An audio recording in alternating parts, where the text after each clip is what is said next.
Këshilltari kryesor i Donald Trump, Elon Musk, ka kërcënuar hapur punonjësit e Pentagonit, të cilët mund të kenë dhënë informacione se miliarderi i teknologjisë do të informojë mbi një luftë të mundshme amerikane me Kinën. Historia e publikuar nga New York Times të njëjtën në mbrëmje me orën amerikane thoshte se sipas zyrtarëve anonim amerikan, Pentagoni planifikoi të informonte Musk të premten për planin e ushtrisë amerikane për çdo luftë që mund të shpërthejë me Kinën. Pasi historia u publikua, takimi i planifikuar u konfirmua nga zyrtarët e Pentagonit dhe presidenti Trump, por të dy mohuan që sesioni do të diskutonte planet ushtarake që përfshin Kinën. Kina as nuk do të përmendet apo diskutohet, shkroi Trump në një postim në platformën e tij Truth Social. Sa e turpshme është që media e diskredituar mund të sajojë gënjeshtra të tilla, gjithsesi historia është krejtësisht e pavërtet. Komentet e Trump u ripostuan më pas në X nga Musk, i cili e quajti New York Times propagandë të pastër dhe lëshoi një kërcënim, duke thënë se ai pret për ndjekjen e atyre në Pentagon që po nxjerrin informacione të rreme me qëllim të keq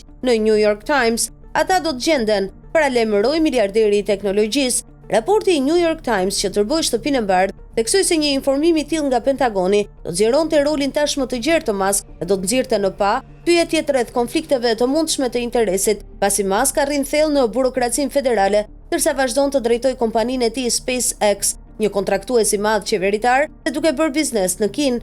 Sekretari i mbrojtjes Pete Hegseth gjithashtu komentoi për X të njëjtën vonë duke thënë: "Ky nuk është një takim për planet e luftës top sekret të Kinës." Rreth 30 minuta pas atij postimi në rrjetet sociale, The Wall Street Journal konfirmoi se Musk do të informojë për planifikimin e luftës në Kinë. Sido që të jetë takimi tani, planifikimi pasqyroi rolin e jashtëzakonshëm të dyfisht të Musk, i cili është edhe njeriu më i pasur në botë dhe i është dhënë autoriteti i gjerë nga Trump. Musk ka një leje sigurie dhe Hegseth mund të përcaktojë se kush ka nevojë të di për planin.